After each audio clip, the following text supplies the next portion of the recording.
200 kilometre કાપીને અહીંયા કને આવે છે તો જનાવર જેના નથી જણાતી એને સાંભળ્યા વગર આપણે જયારે હોસ્પિટલનું કામ હશે, જયારે અન્યાય અત્યાચાર થશે ત્યારે લખન જોવા યાદ આવશે. હા, ક્યારે જિંદગીમાં તમારો ઉતાર નથી થવાનો ભૈયા. આ વાત સાચી છે, માથું લાગે તો ભલે લાગે, બીજી વાર બોલાવતા નહીં મને, કોઈ વાંધો નહીં, પણ થોડીક તો શરમ કરો. જે વ્યક્તિએ અશોકભાઈ એમને જ વાત કરી 4 દીકરાની કુરબાની આપી દીધી, એના જન્મદિવસમાં ડીજે ઉપર નાચવું છે, પણ મગજમાં કઈ બેસાડવું નથી, આપણને કઈ સમજવું નથી. આપણને ભાઈ બધા બેસી જાઓ મહેરબાની કરીને, કા પછી નીકળી જાઓ. બેમાંથી એક કરજો, કા ચાલ્યા જાઓ કા બેસી જાઓ. આ મજાક સમજી બેઠા છો બાબા સાહેબની જન્મ જયંતિને. આ છે તમારા ઘરે લગ્ન કે નાચવા નીકળી પડ્યા. આવી જાઓ અહીંયા ઘરે, ઘરે ચાલ્યા જાઓ. આવી જાઓ અથવા ઘરે ચાલ્યા જાઓ. બાળા બેઠા તો બધા નીચે આવી જાઓ, કા ઘરે ચાલ્યા જાઓ. અમને કાર્યકર્તા જોઈએ છે, ભીડ નથી જોતી ભાઈ. જ્યાં જુઓ ત્યાં ડીજે વાગે નાચે, ડીજે વાગે નાચે. આ શું છે, આપણા બાપના લગ્ન છે? હા, આ સંવિધાન ખતમ થઈ રહ્યું છે, રોજગારી ખતમ થઈ રહી છે, શિક્ષણ ખતમ થઈ રહ્યું છે, આરોગ્ય ખતમ થઈ રહ્યું છે. આવી નીકળે નાચવા માટે. આપણા ઘરે લગ્ન હોય ને ત્યારે નાચી લેવાનું. ક્યારે નાચવાનું હોય? લગ્ન હોય ત્યારે. બાબા સાહેબ ની જન્મ જયંતિમાં ડીજે ઉપર નાચે. શરમ નથી આવતી? હું તમને નથી કહેતો, હું આખા કચ્છની જનતાને આમ જ કહું છું. અને નફરત થી આ ડીજે થી, આ સન્માન થી. હવે સન્માન ન લઈએ તો તમને એમ લાગશે કે ના કરે. ગયા વખતે અંજારમાં એને ભાષણ કર્યું હતું. એક બુટલેગર 51,000 લખાવી સ્ટેજ ઉપર બેઠો હોય, લખાવીને મંડપનો ખર્ચો લે, કોઈ બીજો ખર્ચો લઈ લે, એનો ભાઈ આપણે સન્માન કરીએ. લો તાળીઓ વગાડો એના માટે યાર, સાથે તાળીઓ વગાડો છે બેનું. એટલે આપણે શરમ આવી જોઈએ. બુટલેગરને 2 નંબરનો ધંધો કરે છે, એ 51,000 લખાવે છે, આપણે લઈ લઈએ છીએ અને પાછો એને સ્ટેજ ઉપર બેસાડી અને સન્માન કરીએ છીએ. ક્યારે સુધરશે આ સમાજ? તો પછી એક કામ કરો, મને અશોકભાઈને ક્યારે બોલાવતા જ નહીં. તમે તમારી રીતે એવા બુટલેગરને લઈ આવજો, એવા 2 નંબરના ધંધાવાળાને લઈ આવજો, ભાજપ અને RSS વાળાને તેડી આવજો. જે તમારા હક અધિકાર ખતમ કરે છે એને તેડી આવજો. તમે દિવસ રાત તમારા માટે જે કામ કરે છે એને 5 મિનિટ સાંભળવાનો સમય આપણા પાસે નથી. ડીજે ઉપર નાચવા માટે 40 કિલોમીટર જોયું છે મેં. નાચતા આવીએ છીએ. થોડુંક મગજમાં વિચાર નથી આવતું કે આપણે કોની જયંતિ ઉજવી રહ્યા છીએ? આ દેશનું બંધારણ ઘડ્યું એની. જેને ગામમાં આવવાનો અધિકાર નતો, જેને ભણવાનો અધિકાર નતો, એવા વ્યક્તિઓને બંધારણમાં હક અધિકાર અપાવ્યા. આ ડીજે ઉપર નાચવાનો અધિકાર અપાયો, આપણે સાથે ડીજે ઉપર નાચવા માંડી ગયા. થોડીક તો શરમ કરો. હવે સુધરો, મેઘવાળો મહેરબાની કરો અને સુધરો. મરી જશો હવે નગર. અમે જોઈએ છીએ આ ભવિષ્ય શું છે આપણું, અમે જોઈ રહ્યા છીએ. આ પીડા થાય છે એટલે સાચું બોલવું પડે છે. નગર ભાજપ વાળા આવીને વખાણ તો ઘણા કરી જશે. તમારામાંથી 4 નામ લઈ લેશે, અલગ અલગ પંથકના હશે, અલગ અલગ જાતિના હશે, કોઈ રાઠોડ હશે, કોઈ વાઘેલો હશે, એવાના નામ લઈ લેશે અને તમે ખુશ. બસ ભાજપ વાળા અમારા નામ લીધા, ફલાણા ધારાસભ્ય આયા, ફલાણા સાંસદ આયા, અમારા વખાણ કરી ગયા, વોટ બધા ભાજપને હતી. એ જ ભાજપ વાળા દારૂ વેચવાની છૂટ આપે, એ જ ભાજપ વાળા પોલીસને હપ્તા લેવાની છૂટ આપે, એ જ ભાજપ વાળાના ખનીજના ધંધા ચોરીના, એ જ ભાજપ વાળા તમારું શિક્ષણ ખતમ કરે, એ જ ભાજપ વાળા જીકે જનરલ હોસ્પિટલ ભુજમાં આવેલી છે એને અદાણીને સોપરૂપ કરી દે, એ જ ભાજપ વાળા રણ અદાણીને આપી દે, એ જ ભાજપ વાળા દરિયો અદાણીને આપી દે અને આપણે અહીંયા આગળ વખાણ કરી લે તો આપણે આખું ભાજપ બસ એ જ એક જ પાર્ટી બની છે. અને એ જ ભાજપ વાળા સંવિધાન ખતમ કરી રહ્યા છે. 30 વર્ષથી ગુજરાતમાં ભાજપની સરકાર છે. 20 વર્ષ ત્યાં કચ્છમાં 3,000, 4,000 શિક્ષકોની ઘટ છે. કેટલા નહીં? 3 થી 4,000 શિક્ષકોની. અને રાપર ભચાઉમાં તો હાલત આખા કચ્છમાં સૌથી ખરાબ છે. હું રાપરમાં આવ્યો હતો, ઉમૈયામાં અશોકભાઈ મારી સાથે હતા ત્યારે, અને અહીંયા આવ્યો એ પછી અહીંયાની સમસ્યા મને દેખાણી. લગભગ બીજા ત્રીજા મહિને હું રાપરમાં આવતો હોઉં છું. પણ હું એના માટે નથી આવતો કે તમે ભીડ ભેગી થાવ, નહીં. હું એના માટે આવું છું કે જયારે આંદોલન કરીએ ત્યારે આ ભીડ દેખાવી જોઈએ. સરકાર ડરે છે કોઈ વ્યક્તિના નામથી નહીં, સરકાર ડરે છે તમારા માથા કેટલા બતાવો છો એનાથી. આજે 30 વર્ષથી ભાજપની સરકાર હોય અને 20 વર્ષથી શિક્ષકોની ઘટ હોય અને 1 લખનદુઆ 1.5 વર્ષ આંદોલન ચલાવે, 1 ચક્કર ગાંધીનગરનો મારે આંદોલન કરે અને સારા 15 દિવસમાં ગુજરાત સરકાર જાહેરાત કરે 4100 શિક્ષકોની કચ્છમાં ભરતી કરશે. કેટલા? 6 ધારાસભ્ય એક સાંસદ શું નમાયેલા છે.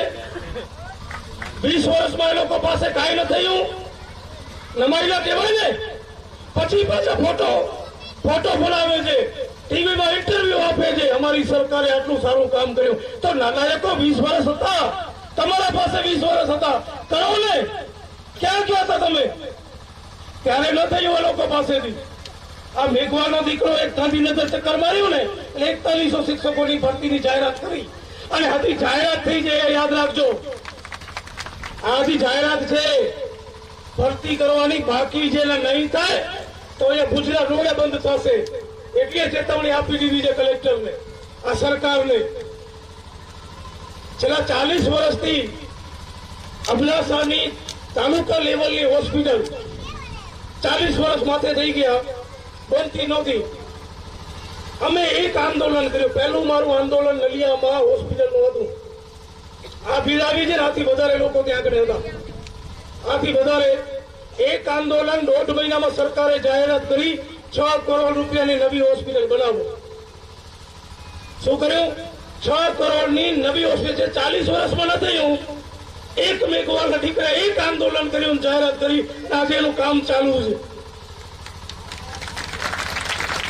હું આ બધું તમને શું કામ કહું છું? એનું તમને ઉદાહરણ આપું છું કે જેને ગામમાં આવવા નથી એવો એક વ્યક્તિ, એક મહાપુરુષ, એને જો દેશનું બંધારણ લખી શકતો હોય તો આ કચ્છમાં રહેલા 7 લાખ મેઘવાળો શું કરી શકે? આ ઉદાહરણ આપવાનું કારણ એ છે કે એક વ્યક્તિ ગાંધીનગર જાય આ સમાજમાંથી અને 4100 શિક્ષકોની જાહેરાત 15 દિવસમાં કરવી પડે. એક વ્યક્તિ નલિયા જાય, 40 વર્ષ જૂની હોસ્પિટલને 6 કરોડ રૂપિયાનો ફંડ ફાળું આપવું પડે સરકારને, તો 7 લાખની પ્રજા ઉપડી પડે તો ગુજરાતનું ભલું થઈ જાય. આખું થાય કે નહીં? આપણે શું કરીએ છીએ? ડીજે. આ સત્ય હકીકત. ડીજે વાળા અમને જોતા જ નથી. જેને દાંડિયા રસ રમવું છે, જે એમ સમજે છે કે હું આઝાદ છું, હું મજા આવે એમ કરીશ. એકવાર બોલીને બતાવો, પોલીસ હપ્તાખોર છે, આમ બોલીને બતાવો. અને પછી જુઓ તમે આઝાદ છો કે નહીં. બતાવું. હા, તમારામાંથી કોઈ પણ મેસેજ લખો ફેસબુક ઉપર કે પોલીસ હપ્તાખોર છે, પછી તમને બતાવું કે તમે આઝાદ છો કે નહીં. કેવો ઉપાડે છે એ જ રાતના પોલીસ વાળા ઘરે આવી જાય. અમે આવડું બોલીએ છીએ, આવડું કરીએ છીએ, લખીએ છીએ, છતાંય પણ કોઈના બાપની તાકાત નથી કે આંગળી ચીધી જાય. અમે એમ નથી કહેતા કે આઝાદ છીએ. અમે તો હજી માનીએ છીએ કે મનુવાદી વ્યવસ્થામાં ગુલામ જ છીએ. જાતિ જોઈને કામ મળે છે. જાતિ જોઈ અને લોકો આંદોલનમાં આવે છે. છેલ્લા 4 વર્ષમાં બહુજન આર્મી સંગઠનનું નિર્માણ કર્યું અમે લોકોએ. આજના દિવસે ડોક્ટર બાબા સાહેબ આંબેડકરની જયંતિના દિવસે 4 વર્ષ પહેલા ત્યારથી એક કામ નક્કી કર્યું હતું કે દરેક સમાજના લોકો માટે કામ કરવું અને જે સાથે આવે છે એના સાથે લ્યો. આજે નવાઈ લાગશે તમને કે ખાલી મેઘવાળ સમાજ નહીં, મુસ્લિમ સમાજ, ક્ષત્રિય સમાજ, બ્રહ્મ સમાજ, કોલી સમાજ, ભાનુશાલી સમાજ, પાટીદાર સમાજ, અલગ અલગ સમાજના લોકો આંદોલનમાં જોડાય છે. આ મેઘવાળના દીકરાના નેજા હેઠળ આગળ વાતું કરવાથી કે ભાષણ દેવાથી નથી થયું. આ કામ કર્યું છે અને દરેક લોકોને સાથે રાખીને કર્યું છે અને દરેક લોકો માટે કર્યું છે. એટલે આ તમને લાગે છે તમારા બાપે તમારા દાદાએ જમીન રાખી છે એમ, એના લીધે તમે આજે અહીંયા કરે છો એમ? બાબા સાહેબની દુઆથી જો તમે તમારા પાસે જમીન છે ને એ તમને અહીંયા આવવાનો અધિકાર નતો ભાઈ. આ તમારા બાપે તમારા દાદાએ કોઈએ જમીન નથી રાખી. એમને જે જમીન મળી ને એ બંધારણમાં લખી ગયો બાબા સાહેબ ત્યારે મળી છે. આ ધ્યાન રાખજો. કોઈ કહે કે મારા બાપની 50 વીઘા જમીન છે, 100 એકર જમીન છે, તારા બાપની નથી, આ દેશના બાપની જમીન છે. આ બંધારણમાં લખી ગયો એટલે તમને મળ્યું છે. ખોટા વહેમમાં રહેતા એ નહીં કે હું કમાલો એટલે બુલેટ લીધી, હું કમાલો એટલે ફોર્ચ્યુનર લીધી. કેમ તારા બાપે ન લીધી? કેમ તારા દાદાને ગામમાં આવવાનો અધિકાર નહોતો? જયારે અધિકાર મળ્યો ગામમાં આવવાનો, જયારે અધિકાર મળ્યો કામ કરવાનો, જયારે અધિકાર મળ્યો રહેવાનો, ત્યારે તે બુલેટ લીધી છે ભાઈ, ત્યારે તે ફોર્ચ્યુનર લીધી છે. આ બાબા સાહેબના લીધે થયું છે. માટે બધાને એક વિનંતી છે કે એના ઋણ ન ભૂલતા. એનો ઋણ એ ચૂકવી શકશે જે એને સમજી શકશે. એનો ઋણ એ ચૂકવી શકશે જે પોતાના ઘરવાળાને મૂકી અને બાબા સાહેબની વિચારધારા ઉપર આગળ ચાલશે. અશોકભાઈએ વાત કરી ને કે તમારો દીકરો કોઈ દિવસ આંદોલનમાં આવે તો એને ના નહીં પાડતા. હું તમને સાચે કહું છું, હું મારા બાપનો એક જ દીકરો છું, મારી 4 દીકરીઓ છે, 4 દીકરીઓનો બાપ છું. છેલ્લા 7-8 વર્ષથી કામ ધંધા છોડી અને આ કામ કરું છું. મારા વિડીયો આપ લોકોએ જોયા હશે. આ સરકારને ક્યારે મગજ ભરે અને ક્યારે જેલમાં નાખીને કોઈ નક્કી નથી. છતાંય પણ ડર્યા વગર ખુલ્લેઆમ સરકારનો વિરોધ કરીએ છીએ અને ગલત નીતિઓનો. જ્યારે જ્યારે ખોટી નીતિ બનાવે ત્યારે ત્યારે આ સરકારનો વિરોધ કરતા હોઈએ. અને એવું નથી, ફરિયાદો પણ છે મારા ઉપર.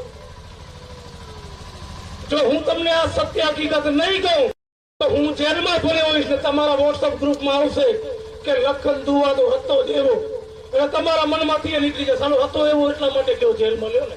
એડવાન્સ બનતો હતો, બહુ પોલીસનો વિરોધ કરતો હતો, સરકારનો વિરોધ કરતો. ભાઈ અધિકાર છે, આ અધિકાર બાબા સાહેબ આંબેડકરે આર્ટિકલ 19 માં આપ્યું છે મને કે પોલીસ હપ્તાખોર છે તો હપ્તાખોર કહેવાના. અને કોઈને બાપથી ડરવાનું નહીં છે એટલે કહીએ છીએ. અને અગર તો સાચા છો તો મારા ઉપર ફરિયાદ કરો, નાખો જેલમાં. નેતાઓ નાલાયક છે તો ખુલીને કહીએ છીએ. અગર લાયક હોત તો શિક્ષકોની ભરતી 20 વર્ષના સમયગાળામાં ગમે ત્યારે થઈ જાત. જો તમે નેતાઓ લાયક હોત તો આ હોસ્પિટલ જે છે અદાણી પાસે ન જાત. તમે લાયક હો તો છેલ્લા 5 વર્ષથી ઘોરાડ અભિયાનના નામ ઉપર અબડાસામાં ખેડૂતો 5000 ખેડૂતોને વીજળી નથી મળતી, એ વીજળી મળી ગઈ હોત. જો તમે લાયક હો તો તમે નાલાયક છો એ ખુલીને કહું છું. એનામાં મને કોઈના બાપનો ડર નથી.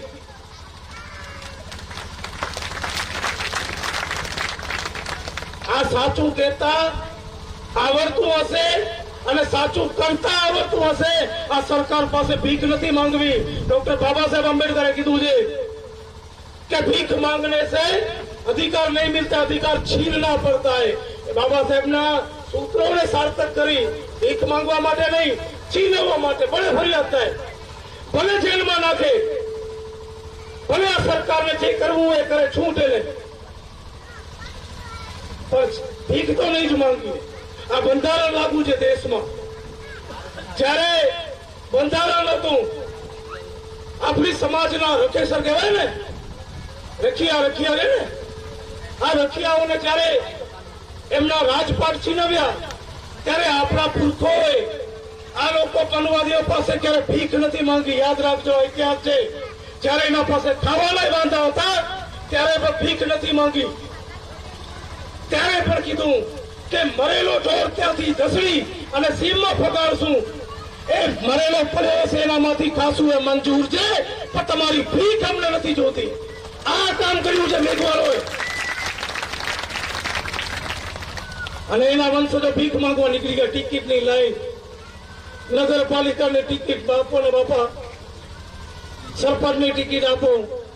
સરપંચમાં તો પાછું એવું છે, ઘણા મત આવે તો 50 જણા લાઈનમાં આપણા વાળા જ ઉભા રહી જાય, આપણા વાળા જ ઉભા રહી જાય 50 જણા. નગરપાલિકા, તાલુકા પંચાયત, જિલ્લા પંચાયતમાં, વિધાનસભામાં અને સંસદમાં ભીખ માંગો ઉભો રહી જાય ટિકિટ લીધે. નાલાયકો 1200 ધારાસભ્ય, 1200 સીટો આખા દેશમાં ખાલી છે વિધાનસભાની, એટલે 1200 સીટ, 131 સીટ છે સાંસદની ખાલી, ને ભીખ માંગવા ઉભા રહી જાય. મને ટિકિટ આપજો, હું વફાદાર કૂતરો બનીને રહીશ તમારો. આવી રીતે કહેતા હોય છે. જે વ્યક્તિએ છીનવાનો વાત કરી કે નહીં તમે ઝટીને લેજો તમારા અધિકાર, આપણા વાળા ભીખ માંગવા નીકળી પડ્યા છે. નાના બાપા અમને તમે આપજો, અમે તમારા વફાદાર કૂતરા બનીને રહેશું. અરે શરમ કરો થોડી. અશોકભાઈને ટિકિટ મળી ને તો અશોકભાઈએ ભીખ નથી માંગી. આ યાદ રાખજો મારી વાત ને. અશોકભાઈએ ફોર્મ ભર્યું ને ત્યારે હું આવ્યો તો અશોકભાઈ મને કીધું કે આવો ભાઈ, હું કોઈના ફોર્મ ભરવામાં નથી જતો, પણ અશોકભાઈના ફોર્મ ભર્યું ત્યારે હું આવ્યો તો અશોકભાઈ નતું કીધું મને ટિકિટ આપજો, અશોકભાઈની લાયકાત જોઈને ટિકિટ આપી હતી અમે, સામાન્ય સીટ ઉપર. એ પણ આપણે કોઈ પણ પક્ષમાં હોઈએ, હું કોઈનો વિરોધ નથી કરતો કે તમે એનામાં જાઓ કે એનામાં ન જાઓ. હું બસ એટલું જ કહું છું કે તમારી ખુમારી છે ને આ, એને નહીં ભૂલતા ભાઈ. એક તો મેઘવાણ છીએ, રેખિયા છીએ, આના દેશમાં કાયદો છે ને આપણા બાપનો છે ઘરેલો, એને નહીં ભૂલતા ક્યારે પણ. બાકી નાચવું ન નાચવું ડીજે ઉપર તમારી મરજી છે.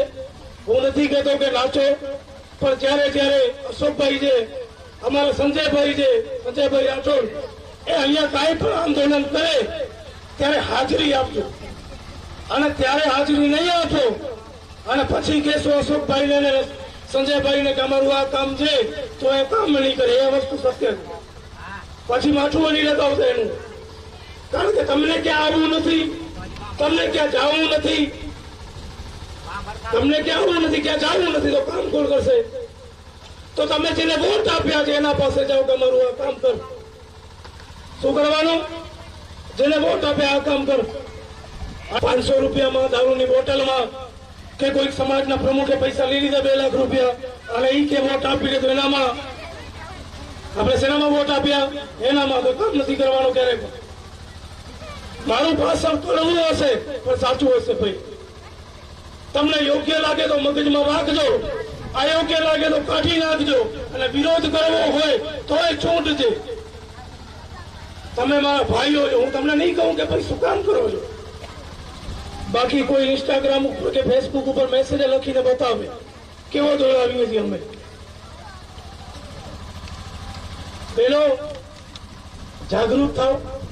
બાબા સાહેબ આંબેડકરના ઘરવાળી રમાબાઈ મુંબઈમાં છેણા વીણતા અને ડોક્ટર બાબા સાહેબ આંબેડકરને ભણવા માટે પૈસા મોકલતા. શું કરતા? આજે તમે અહીંયા કને બેઠી જો, કોઈ એક બેન છે જે છેણા વીણે છે, હાથ ઊંચો કરજો. કોઈ છેણા વીણતી હોય, હમણાં છેણા વીણતી હોય તો નથી ને? હવે તમે યાદ કરજો કે એ માતાએ છેણા વીણી અને આપણે અધિકાર અપાવ્યા છે, તો કમસે કમ એને ઋણ તો અદા કરીએ કે ભાઈ નહીં, આપણો ઘરવાળો છે, આપણો ભાઈ છે, આપણો બાપ છે, એને કહીએ કે અશોકભાઈ આંદોલન કરે છે એનામાં જાઓ ભાઈ. ભલે એક દિવસ આપણા ઘરે રોટલા નહીં બને ચાલશે, આપણું ભવિષ્ય સુધરે એના માટે. સંજયભાઈ આંદોલન કરે છે તો તમે જાઓ. હું નથી કહેતો કે તમે પૂછમાં આવજો, ના આવતા, કોઈ ના આવતા, કોઈ 200 કિલોમીટર દૂર નહીં આવતા. હું તમારી સાથે છું, તમે બોલાવશો ત્યારે હું આવીશ તમારા ઘરે. પણ અશોકભાઈ અને સંજયભાઈ જ્યારે અહીંયા કને આંદોલન કરે ત્યારે તો કમસે કમ જાઉં. અહીંયાથી 50 કિલોમીટર, 60 કિલોમીટર, 100 કિલોમીટર આક્રમમાં તો જઈ શકીએ કે નહીં? ત્યાં તો જઈ શકીએ કે નહીં આપણે? હવે એક જણ બધા હાથ ઊંચા કરીને કહેજો કે હું 200 કિલોમીટર કાપી તમારા માટે આવ્યો છું. તમે અશોકભાઈ અને સંજયભાઈ માટે આંદોલનમાં, અરજીઓમાં, આવેદનમાં ઉભા રહેશો કે નહીં? જે હા કરે હાથ ઊંચો કરે. બેનો આંખે કને જોડો, કચ્છી બેચા દો. તમે પણ આવો બેન, અને ભાઈઓ બહેનોને પણ સાથે લેતા આવો. કારણ કે અહીંયા જેવી વસ્તુ છે જે કાયદો જાણવા મળે, અહીંયા જેવી વસ્તુ છે તમે આરએસએસ ની મીટિંગમાં કે એની સભામાં જાશો તો એ સંવિધાનનું ક્યારે નામ પણ નહીં લે, કારણ કે આરએસએસ ને સંવિધાનથી નફરત છે. તો ત્યાં કાયદો જાણવા નહીં મળે, કાયદો અહીંયા જ જાણવા મળશે. બંધારણ શું છે અહીંયા જ જાણવા મળશે. અને જેને કાયદો જાણી લીધો એ ખાકી વર્દી ઉપર પ્રતિથી ડરશે નહીં, એ કલેક્ટર થી ડરશે નહીં, એ એસપી થી ડરશે નહીં, એ કોઈ ટુકરિયા નેતાથી પણ ડરશે નહીં. જેને કાયદો જાણી લીધો એ માટે કાયદો અહીંયા જ જાણવા મળશે. બીજે ગમે ત્યાં ઢોલ નગારા વગાડશો, નીચે વગાડશો, કાયદો જાણવા નહીં મળે. હું બધાને કહું છું કે ભાઈ કાયદો જાણો.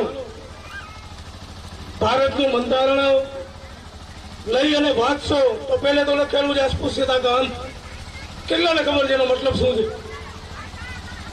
અનટચેબિલિટી. જો એ શીખવું હોય તો કોઈ એડવોકેટ પાસે જજો, કારણ કે ભારતના બંધારણમાં શબ્દો જ એવા છે કે પહેલે મગજમાં જ નહીં ઉતરે જલ્દી. એથી બેટર એ છે તમને 2 થી 4 વર્ષ મીટિંગોમાં જવું પડશે. તમે મીટિંગમાં જાશો તો અશોકભાઈ ને રાતના 2 વાગે ફોન કરશો તો અશોકભાઈ તમારી સાથે હશે, કારણ કે તમને ઓળખતા હશે કે ફલાણા ભાઈ 5 વખત મીટિંગમાં આવ્યા, આ ગામના છે, એનો નંબર છે, નામથી ઓળખતા હશે. સંજયભાઈ એવી જ રીતે કરશે. હવે મને કોઈ ફોન કરે કે હું ફલાણાથી આ ગામથી આ બોલું છું, ઓળખતો જ ન તો જવાબ કેમ આપવો? પેલે તો પૂછા કરું કે ભાઈ આંદોલનમાં આવ્યો કે લખનભાઈ તમારા વિડીયા જોઈએ છે તો પેલે શેર કર ભાઈ. હવે જેને વોટ આપ્યા છે ને એના પાસે જ આ કામ કઢાવો. આ કડક બનવું પડશે ભાઈ. રોજના 100-150 ફોન આવે છે, મને ખ્યાલ છે. જયારે કહીએ કે કમસે કમ તમે અદાણીના વિરોધમાં હોસ્પિટલ માટે તો આવો, 7 વર્ષથી લડું છું. અદાણી સામે 7 વર્ષ થયા હોસ્પિટલ માટે લડું છું, ત્યારે તો આવો, ત્યારે નથી આવો. હોસ્પિટલમાં કોઈ એડમિટ થશે તો લખન દુઓ યાદ આવશે. કેમ ભાઈ? નવરાજી આ કચ્છનું નેતૃત્વ કરીએ છીએ, આખા કચ્છનું. નવરો નથી ભાઈ, ખાલી એક સમાજનું નહીં, શિક્ષણના મુદ્દે, આરોગ્યના મુદ્દે, રોજગારીના મુદ્દે, દારૂબંધીના મુદ્દે, અન્ય ભ્રષ્ટાચાર થતા હોય ત્યાં કરીને ખેડૂતોના મુદ્દે, માલધારીઓના મુદ્દે. આ કોનું કામ છે? તો કચ્છના સાંસદનું કામ છે. નથી કરતો એટલે અમને કરવું પડે. જેને કહું છું વટથી કે કચ્છનું નેતૃત્વ કરીએ છીએ, નવરા નથી. નવરા સમજીને ફોન કરો કે ભાઈ આ તકલીફ છે, અહીંયા પહોંચી આવજો. નવરા નથી ભાઈ. એને સાંસદને ફોન કરો, એને તમારા ધારાસભ્યને ફોન કરો, ભલે આવે. પેલે તો હિંમત નહીં થાય તમારી ફોન કરવાની. થશે? અહીંયાથી આવેલા 90% લોકોની હિંમત નહીં થાય ફોન કરવાની. ધારાસભ્યને કેમ કરશો? હા, લખનભાઈને કરો, અશોકભાઈને કરો, ત્યારે જ કરશો. હું માનું છું કે તમને અમારા પ્રત્યે પ્રેમ છે, પણ એ પ્રેમ હાજરી આપીને દેખાડો ને. તમને લાગણી છે, તમે લીડર માનો છો અમને, પણ લીડર બનાવો ને યાર. હાજરી આપશો તો લીડર બનશું. હાજરી નહીં આપો, 5 જણ આશું તો જે વિરોધીઓ છે કે છે આ જો ભાઈ ફ્લોપ ગઈ આની સભા, આનું આંદોલન ફ્લોપ ગયું. તો ફ્લોપ તમે કરાવો છો, હાજરી આપો. ખાલી તમે ભુજ નહીં આવતા, અબડાસા નહીં આવતા, કમસે કમ એટલું કરજો કે રાપરમાં જયારે મીટિંગ હોય, રાપરમાં જયારે આંદોલન હોય ત્યારે હાજરી આપજો. બસ એટલું ખાલી કરી દો તમે. અને ખાસ વાત, પોલીસ વાળા અહીંયા ઉભા છે, કહી દો કે ભાઈ હું ખાસ પર્ટિક્યુલર તમારા માટે નથી બોલતો કે હપ્તાખોર છે. હું આખા ગુજરાતની પોલીસને કહું છું કે પોલીસ હપ્તાખોર છે. એટલે માથું પણ નહીં લગાડતા તમે. અને વધારે માથું લાગી ગયું હોય તો ફરિયાદ દાખલ કરવી હોય તો છૂટ છે. કાલે પાછો હું પૂજા અહીંયા આવીશ. તમે ફરિયાદ દાખલ કરો, હું પાછો અહીંયા કને આવીશ. મારા જામીન માટે આ બધા તૈયાર છે. તૈયાર છો? જામીન અપાવશો? ભાઈ બાકી રહી ગયા છે. નથી જમીન, નથી પ્લોટ હશે તો બી ચાલશે, મકાન હશે ને એની લાલ બુકે ચાલશે. હો ભાઈ, ઘણું બધું બોલ્યો છું. સાચું કહેવાની આદત છે, કારણ કે મારી એક આદત એ છે કે તોડ પાણી નહીં કરવાની. આ તમને કહી દઉં, આજની તારીખમાં કરોડો રૂપિયાની ઓફર છે મારા માટે રહેવા માટે. ભુજમાં મકાન નથી. ભુજમાં હું રહું છું, આજની તારીખમાં ભાડા ઉપર રહું છું. 7-8 વર્ષમાં 6 થી 7 મકાને બદલ્યા છે. આ આંદોલન કરવામાં મોટામાં મોટું નુકસાન મને આ થાય છે કે થોડાક દિવસ રહેવા માટે મકાન આપે, પછી ખાલી કરાવી નાખે કે ભાઈ ખબર નહીં કબજો કરી લેશે કે શું. એટલે આવી છાપ ઊભી થઈ ગઈ છે ગુંડાજી કે આ ગુંડાઓ છે. ગુંડા નથી ભાઈ, આ અસલી દેશભક્ત છીએ. આ દેશ માટે કરવા માંગીએ અને આ જ દેશ માટે મરવા માંગીએ છીએ. આ દેશ આપણું છે. આ ધરતી માથે જન્મ લીધું છે ને તો મને કોઈ બાળશે નહીં. આ 5 ફૂટનો 6 ફૂટનો ખાડો કરીને મને દાટવાના છે. અહીંયા નો છું, અહીંયા જ મરવું છે મને, પણ કઈ કરીને મરવું છે. કૂતરાની મોત નહીં. આ ભાવના જયારે તમારામાં જાગશે અને જગાવવી પડશે. અશોકભાઈ એક આંદોલનની તૈયારી કરો. તૈયાર છો ને? મહિના દિવસની અંદર જ અશોકભાઈ અને સંજયભાઈના નેતૃત્વમાં આ જે મુદ્દા ઉઠાવે એનામાં બધા સપોર્ટ કરજો. અને ત્યારે આથી ડબલ પબ્લિક હોવી જોઈએ. ભલે તમે કહેશો તો હું આવીશ ને કે આ મારા બંને ભાઈઓ છે, મારા બી હોશિયાર છે. તૈયાર છો ને? બસ આ જુનૂન, આ સપોર્ટ જોઈએ છે. આપ સૌએ મારો ભાષણ સાંભળ્યો એ બદલ આભાર. જો સાચું રાખ્યું હોય તો અન્ય લોકો સુધી મેસેજ પહોંચાડજો, અને માઠું લાગ્યું હોય તો ઘરે જઈને તમારા મનમાં જે વિચાર આવે એ લખી નાખજો. રાખતા નહીં, લખી નાખજો. બહેનો, ખાસ કરીને તમને વિનંતી છે કે તમારા ઘરમાં કોઈ પણ પુરુષ હોય એને રોકતા નહીં ક્યાં પણ. અને જો એ કહે તમને કે તું મારી સાથે ચાલ તો તમે જાજો. કારણ કે રમાબાઈ, રામદેવ પીર, ધણી માતમદેવ, સંત કબીર, સંત રોહિદાસ એ બધા આગળ નીકળ્યા. આજે મહાપુરુષ થઈ ગયા. એમની પાછળ એમની બહેનોનો, એમની માતાઓનો, એમના ઘરવાળીનો, એમનો બધાનો સપોર્ટ હતો બેન. ત્યારે નીકળ્યા છે. એમને એમ કોઈ નથી નીકળ્યા. હું કહું છું ને કે મારી 4 દીકરીઓ છે, એમનો હાથ છે મારા ઉપર, એટલે આ બધું કરી શકું. વાત સમજે કે નહીં? તો મહિલાઓના સમર્થન વગર, એમના આશીર્વાદ વગર કોઈ કાર્ય સફળ થાય એમ નથી. એટલે બહેનો, ખાસ જવાબદારી તમારી છે હવે કે તમને તમારા ઘરના પુરુષને આગળ કરવું પડશે. માટે આપ સૌને એક વિનંતી છે કે આંદોલનમાં હાજરી દો. અને સાચું કામ છે બાબા સાહેબ આંબેડકરનું છે, જ્યોતિરાવ ફુલેનું છે, તથાગત બુદ્ધનું છે, ધણી માતમનું છે, રામદેવ પીરનું છે, સંત કબીરનું છે, સંત રવિદાસનું છે, ત્રિકમ સાહેબનું છે. એક કામ આપણે કરીએ. નાચવા અને ગાવા માટે લગ્ન પ્રસંગો છે જ, એનામાં કોઈ ના નથી કરતો અને હું ના નથી કરતો. એનામાં બધું કરીએ આપણે. અને જેટલું પણ કામ થાય એટલું સમાજ માટે આપણે યોગદાન આપીએ. ખાસ આંદોલન હોય, આવેદન પત્ર હોય, એનામાં જરૂરથી હાજરી આપીએ. હું ગેરંટી આપું તમને નુકસાન નહીં થાય. તમને કંઈક ને કંઈક શીખવા મળશે. એમાંથી કંઈક ને કંઈક શીખવા મળશે. આપ સૌએ મારી વાત સાંભળી. આપ સૌનો આભાર, ધન્યવાદ. જય ભીમ, જય ભીમ, જય ભીમ, ધન્યવાદ.